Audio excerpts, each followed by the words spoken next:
The skin that wasn't mine. Most people don't believe in skinwalkers until it's too late. By the time you see one, it's already wearing something or someone you love. I grew up on the edge of the reservation, where the desert stretched endless, and the nights carried a silence that pressed against your chest.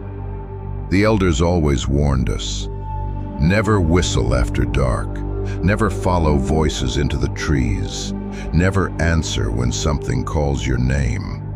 I thought those were just ghost stories, meant to scare kids into staying inside at night. But then I learned the truth. When the warnings stop, it's already too late. It began with my brother, Caleb. One night, around 2 a.m., I woke to the sound of him crying outside. His voice cracked, broken, desperate. "Please, it hurts. Please, help me." The sound pierced me. Caleb was tough, the kind of person who never showed fear or weakness. So hearing him cry shook me to my core. Without thinking, I went straight for the door. But just before I opened it, something made me stop. I glanced toward the hallway, and there he was. Caleb was asleep in his bed, his chest rising and falling in a steady rhythm. But the voice outside didn't stop. It begged, it sobbed, it called my name over and over. And when I finally found the courage to peek out the window, I wished I never had. There, standing in the dirt of our front yard, was Caleb, or something trying to be him. The skin didn't fit right. His face was stretched too tightly across the bone, like a mask pulled the wrong way. His shoulders bent at sharp, unnatural angles, arms hanging too long, too heavy. And then he smiled. God, that smile. It was too wide, splitting the skin at the edges of the mouth. Teeth that weren't his shone in the moonlight. It wasn't wearing my brother's face. It was wearing his skin.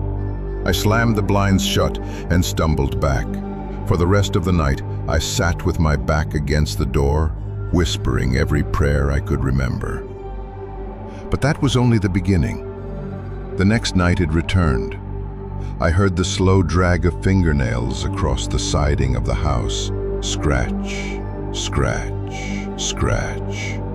It circled the house for hours, whispering, first in Caleb's voice, then in my mother's, then, worst of all, in mine. Hearing my own voice from outside my window, begging me to come out, almost broke me. The elders always said a skinwalker takes more than your skin. It takes your soul, your memories, your essence. Once it chooses you, it doesn't stop. It waits, patient as the desert night, for a single moment of weakness. I started seeing it everywhere, in the distance while I walked to school, on the far side of the cornfields, just standing and watching. Sometimes I'd even hear footsteps behind me when I was alone. But every time I turned, nothing was there. And then came the mirror. The first time I noticed it was small, barely anything at all. I blinked, and my reflection seemed to hesitate, like it was a beat behind me. A delay. A glitch. I shook it off, blaming exhaustion, but it kept happening. Sometimes when I smiled, the reflection didn't. Sometimes when I turned away, I'd catch it still watching me out of the corner of my eye. And once, just once, I saw it grin. A wide, unnatural grin, stretching past what a human face should allow. That's when I realized the truth.